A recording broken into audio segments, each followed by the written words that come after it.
Y el día de hoy nos alejamos del universo de Marvel, de DC, de Image Comics, de Dark Horse y del noveno arte en general, para concentrarnos en el universo de Bob Esponja. El día de hoy trataremos de explicar este final, pero vale decir antes que es un final clarísimo. Aún así haremos el esfuerzo en el nombre de la nostalgia.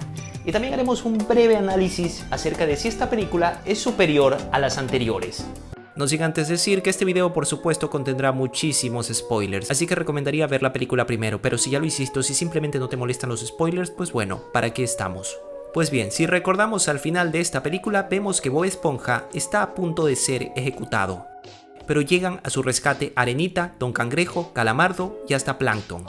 Y Patricio, quien al principio iba a testificar contra él, pero para su suerte no se dio. Al llegar todos ellos testifican que Bob Esponja siempre ha sido una buena persona, un buen amigo, por lo que no sería justo que alguien como él sea ejecutado. Pero esa no era la idea original de Arenita, toda esa demostración era una simple cortina de humo que daría paso a que Poseidón se distraiga y que ellos pudieran huir con Gary. Pero como eso sería muy fácil, no se dio. Sino que tuvimos un final aún más fácil. Poseidón decide perdonar a Bob Esponja y dejarlos ir a todos siempre y cuando le devuelva a Gary.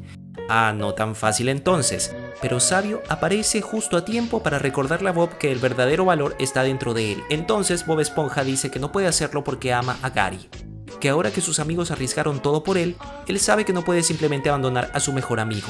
Aquí la historia da un giro, pues recordemos que Poseidón estaba a punto de ejecutar a Bob. Pero él le dice al rey Poseidón que de seguro él lo entiende porque ha de tener varios amigos. Como era de esperarse, esta versión de Poseidón, debido a la forma de ser del rey, no tenía ningún amigo, ni siquiera el consejero, que siempre estaba con él.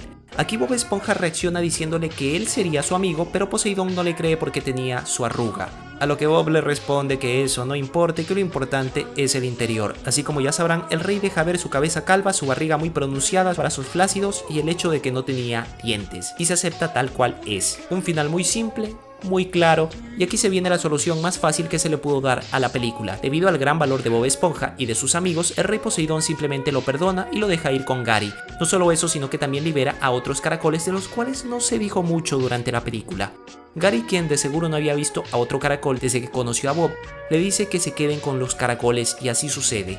Pero no solo Bob se queda con unos cuantos caracoles, sino que todo Fondo de Bikini lo hace. Decimos esto para dar algo de contexto. Todos los caracoles son liberados y se quedan a vivir en Fondo de Bikini. Pero ¿por qué pasó esto? ¿Por qué Poseidón decidió también liberar a los demás caracoles cuando claramente solo estaba contento con Bob Esponja y con Gary el caracol? Al inicio de la película vemos claramente un Poseidón bastante narcisista y para cuidar su piel y evitar el entre comillas envejecimiento usa los caracoles como crema facial. Pero una vez que los pobres caracoles dejan de producir baba de caracol, Poseidón no solo los desecha sino que los obliga a trabajar en el fondo de su palacio. Pues bien, nunca se nos mostró qué clase de trabajo tenían estos caracoles o más bien cuál era el objetivo de dicho trabajo, bastante rústico. Al parecer simplemente eran como esclavos porque sí. Poseidón simplemente buscaba vengarse de los caracoles y una vez que aceptó su cuerpo tal como era, una vez que aceptó que ya no lucía tan bien que digamos, decidió perdonar a los caracoles y liberarlos. Mi teoría es que simplemente los castigaba porque le recordaban que en sí él era el esclavo dependiente de ellos, debido a que era demasiado inseguro. Detengámonos a pensar por un momento, pero aquella película de Bob Esponja, la mejor de esta trilogía, sí, aquella que salió hace casi 16 años, también nos muestra un soberano bastante inseguro de sí mismo. En este caso, el rey Neptuno quería su corona en comparación a esta nueva versión. No solo porque era su corona, sino porque le cubría la calva. En la primera película vemos más cómo Bob Esponja ayudó a Don Cangrejo, pero también cómo él aceptó que era un chico y ya. Nunca vimos un desarrollo en cuanto a Neptuno, es decir, nuestro antagonista nunca logró tener un arco de redención, sino que quiso su corona porque la necesitaba para cubrir su inseguridad y la obtuvo. En cambio, en esta película vemos la oportunidad de ver un cambio muy significativo en otros personajes. Tal es el caso también de Plankton, pero bueno, de él hablaré más adelante.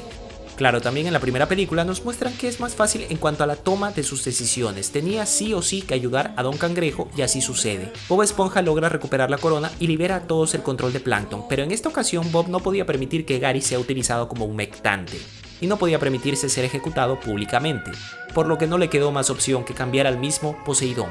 Poseidón desde los episodios ha sido conocido por ser el mejor en todo, en cuanto a cantidad pero nunca en calidad. por lo que ahora Bob Esponja le demostró que su extremo narcisismo lo llevó a ser alguien solitario. Nadie estaba dispuesto a ser su amigo y por sobre todo ni él se tenía aprecio. Por lo menos así es como podemos explicar las actitudes de este personaje. Algo que cambia al final cuando vemos que Bob Esponja le demuestra lo importante que es Gary para él, porque es su amigo. Aquí Poseidón se da cuenta que es una persona que no tiene amigos, pero Bob Esponja le dice que él sí sería su amigo. A eso se le llama estrategia. Ahora el rey Poseidón, que ahora al fin tiene un amigo, pero por sobre todo se da cuenta que lo físico no es para nada importante al momento de definir a una persona, por lo que tenemos el giro del personaje. Él simplemente decide mostrarse a sí mismo como es, y parte de eso es dejar de ver su rostro ya más envejecido. Esta versión se ve un poquito creepy, pero bueno, ya no necesitaría un caracol para mantenerse sin arrugas y se da cuenta que es bastante cruel de su parte seguir manteniendo esclavos a los demás caracoles, solo porque ya no podían cumplir con el único objetivo que él tenía para ellos. Teoría número 2, para explicar al personaje de Poseidón. El rey Poseidón iba a conceder un deseo al animal marino que le consiguiera un caracol. En la película nunca se nos hace saber si Plankton cobró el favor, si el auto que tenía era aquel favor de Poseidón, o si en realidad solo quería librarse de Bob Esponja. Sí, sé que dirán que ese fue el plan de Plankton desde un inicio, pero aparte de librarse de Bob Esponja, pudo haber obtenido un beneficio extra.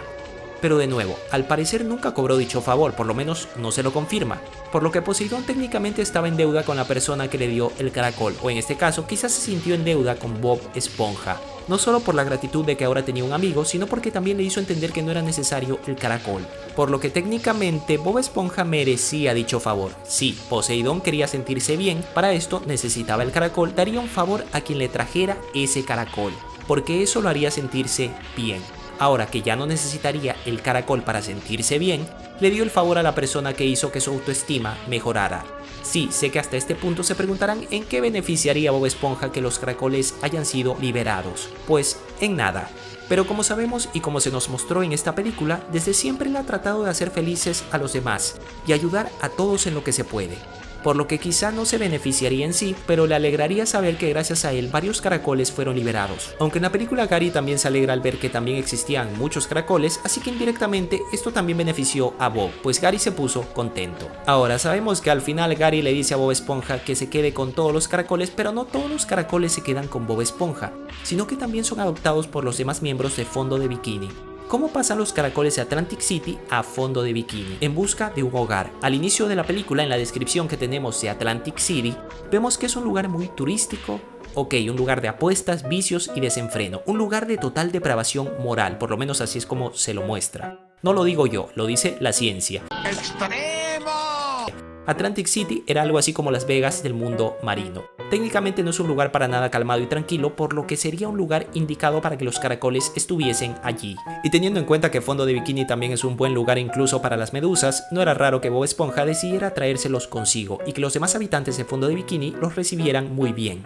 Además de que sabemos que Gary era el único caracol en Fondo de Bikini, por lo que era mejor que ellos también fueran parte de este lugar. No solo tendrían un buen lugar para habitar, sino que Gary también tendría más amigos de su especie. En toda película y en toda la serie, vemos que el único amigo de Gary es Bob Esponja. De allí nunca había podido estar con alguien de su especie y ahora por fin tendría la oportunidad de hacerlo, viviendo junto con muchos caracoles. Ahora no solo serán Bob y Gary, sino Bob, Gary, Brian, Janet, June, Lupe y seguramente varios más. Una vez que hemos explicado el final, por lo menos lo que se podría explicar, es un final clarísimo, también creo que vale la pena hacer una breve reseña de esta película. Vale la pena reconocer que en esta película tuvimos la oportunidad de ver un cambio en el segundo antagonista, pero también en el primero, Plankton. Como sabemos, todo esto ocurrió porque Plankton quería deshacerse de Bob Esponja para así poder robar la fórmula de la cangreburger. Pero una vez que Bob Esponja no estaba y que Don Cangrejo le entregó la fórmula, se da cuenta que ya no la quiere. Y sí, ese cambio se debe a que no tuvo la satisfacción de obtenerla por sí mismo. Pero también vemos que él tuvo la oportunidad de enmendar lo que hizo, al unirse a Arenita, Don Cangrejo y Calamardo para tratar de salvar a Bob, una vez que se enteran que iban a ejecutarlo. Es más, él es bastante necesario en el plan de escape, ya que fue quien inició la canción que dio paso a que recuperen a Gary y trataran de huir. Por otro lado, algo que no me gustó mucho fue que claramente le cambiaron los orígenes del personaje respecto a cómo conoció a sus amigos, en específico a Arenita Mejillas. Si has seguido la serie, sabrás que en los episodios se nos mostró que su amistad nació porque Bob estaba pescando medusas cuando escuchó unos ruidos y descubrió que Arenita estaba peleando contra una almeja gigante y decide ayudarla. Luego Arenita se da cuenta de que Bob Esponja y ella comparten su gusto por el karate y aquí inicia su amistad. Para lograr darle el final que vimos en esta película era necesario cambiar la forma en la que este par se conoció, porque todos sus amigos hablaron de la manera en la que conocieron a Bob, a excepción de Plankton, y todos concuerdan que 1. Lo conocieron en el campamento y 2. Que de una u otra forma Bob Esponja fue un gran amigo desde el principio. Además, Arenita fue la que tomó la iniciativa de empezar a hablar de cómo Bob Esponja era un gran amigo y que él la motivó a ella a seguir sus sueños y convertirse en una científica. Claro que en este nuevo comienzo también se nos muestra algo que los une, que es su amor por el karate. Aunque hayan cambiado el inicio, al menos esa parte sigue intacta. Hay que decir que la crítica no se la está tomando nada bien con esta película, y algo que también se vio un poquito raro, lo reconozco, no me molestó personalmente, pero sí se vio un poquito raro, fue ver a Snoop Dogg bailando y cantando, junto con los demás zombies. De por sí toda esa historia de los zombies fue un poquito rara y sinceramente no aportó nada en la historia si lo analizamos desde el punto de vista de una película. Al parecer intentaron recrear la escena de la primera película en la que se encuentran con una serie de malotes en un bar, con la diferencia de que en esa película sí tenían un motivo por el cual ir al bar. De allí la idea del sueño compartido fue algo que no esperaba, especialmente la canción. Fue algo que agregaron, pero que realmente si lo quitas no destruye la película y al agregarlo pues no aporta nada extra fuera de una escena musical. Creo que lo único que podríamos rescatar de esa parte de la película es el hecho de que apareció Keanu Reeves como sabio y pues desde allí él fue quien los guió a lo largo de toda la película y que obtuvieran la moneda del valor, aunque luego la perdieron, así que supongo que lo importante de eso fue la introducción de Sabio. De ahí sentí que habían consumido alguna especie de alga y que pues no sabían con qué rellenar la película para que superara la hora de duración.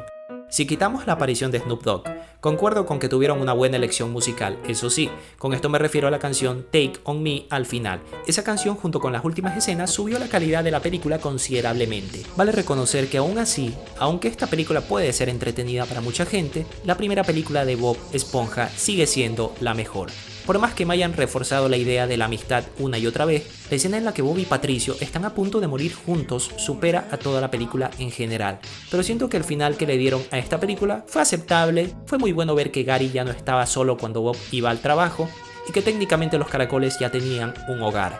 Quizá no fue la mejor película de Bob Esponja, pero sí tuvo un final muy entendible y que valió la pena. Y aparte de eso, en esta película le hicieron mucha más justicia al personaje de Arenita que en las otras películas. Arenita tuvo una participación tremenda en esta película. Pero bien, ¿qué les pareció a ustedes esta película? ¿Les pareció buena o mala? Dejen su opinión en la caja de comentarios. Este ha sido otro increíble video de su amigo Leo para Comic TV. Si quieren ver más videos así, suscríbanse, compartan este video, denle like, pues eso me ayuda muchísimo con el algoritmo de YouTube. Y no olviden activar la campanita, pues solo así serán los primeros en saber cuando yo suba una nueva entrega. Nos veremos en la próxima.